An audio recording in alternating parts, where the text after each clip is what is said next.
자, 오병이어 기적을 일으킨 다음에 어떤 분위기가 감지됐냐 하면 그 5,000명, 많게는 15,000명 가까운 사람들의 마음속에 예수님을 억지로 붙들어서 뭘 삼으려고 하는 움직임이 생겼어요? 왕으로 삼으려는 움직임이 생겼어요. 근데 오늘 본문에 보니까 예수님은 그 무리들도 보낼 뿐만 아니라 누구를 또 바다로 보내느냐 하면 제자들 12명을 보낸단 말이죠. 제자들의 마음이 얼마나 흥분이 되기 시작했을까요? 예수님은 안 그러셨을까요? 예수님은 사람들이 그동안 이상한 눈빛으로, 따가운 눈빛으로 예수에게서 뭘 얻을 수 있을까 그런 눈빛으로만 오다가 이제는 예수님에게 돌려주려고 그래요. 어떤 자리를? 왕의 자리를. 그런데 예수님이 하신 행보에 저와 여러분이 집중해야 한다는 거예요. 그거 집중하지 못하면 저와 여러분도 자칫하면 예수님을 믿고 살아가면서도 넘어지는 일들이 생길 수 있다는 거예요. 그게 오늘 첫 번째 말씀이에요. 기도해야 나를 지킬 수 있습니다. 예수님이 더 적극적으로 제자들은 바다 가운데로 보내시고 무리들은 각자의 삶의 터전으로 보내셔요. 그리고 나서 예수님은 어떻게 하고 계셔요? 산에 혼자 따로 가신단 말이죠.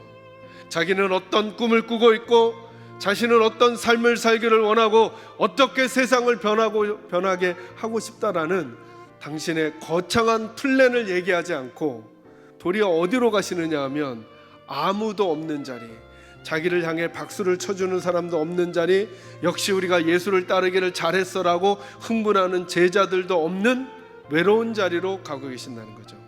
그곳에서 뭐 하셨다 그래요? 기도하러 가셨다는 거예요. 여러분, 기도해야 저와 여러분을 지켜낼 수 있어요. 그리고 그 기도는 하나님 앞에 저와 여러분이 혼자 있으셔야 돼요. 남들이 바라보는 나, 남들이 기대하는 나, 남들이 박수 쳐주는 나, 내가 한 일을 평가해주는 남들 앞에서 하는 내 말과 내 행동과 내 태도가 하나님께서 보시기에 칭찬할 만 하려면 하나님 앞에 혼자 머무는 시간이 꼭 필요합니다. 두 번째, 따라합니다. 예수님께 가면 내 한계를 넘어설 수 있습니다. 여러분, 예수님께서 무리를 걸으셨다는 게 무슨 얘기일까요? 우리들의 능력과 한계를 넘어서고 계시는 거예요 지금. 그죠? 우리는 무리를 못 걸어요 여러분. 근데 예수님이 무리를 걸어오시는 거예요. 왜 무리를 걸어오셨을까? 예수님이 우리들의 지식과 경험, 우리들의 상상, 우리들이 가지고 있는 합리성을 넘어서는 분이라는 걸 알려주시는 거거든요. 여러분, 베드로가 무모해 보여요? 상식적으로 보여요?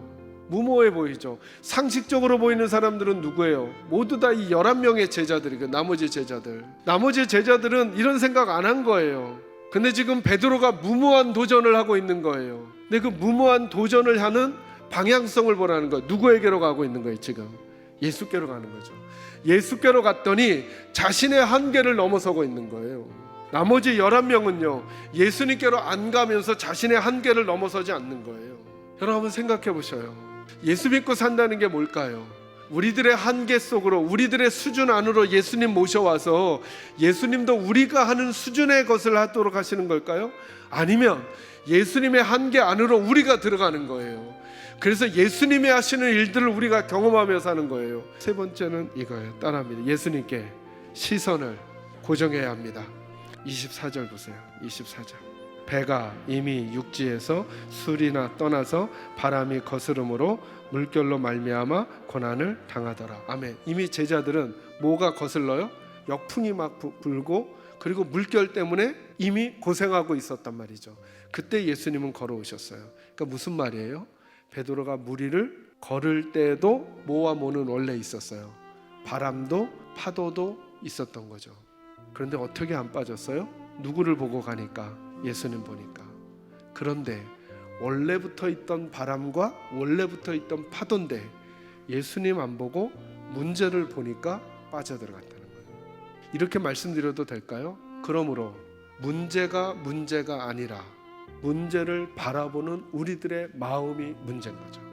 그러니까 저와 여러분이 지금 만나고 있는 그 문제들 속에서도 우리 이거 통과할 수 있어요. 누구 보면요?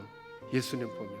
그러니까 내가 지금 만난 이 문제는 이 문제가 아니라 이 문제를 만난 내가 이 문제에 내 마음과 내 생각과 내 방법과 내 시선이 다 빼앗겨 버려서 도대체 누가 안 보이는 거예요? 예수님이 안 보이는 이 상황이 문제인 거죠.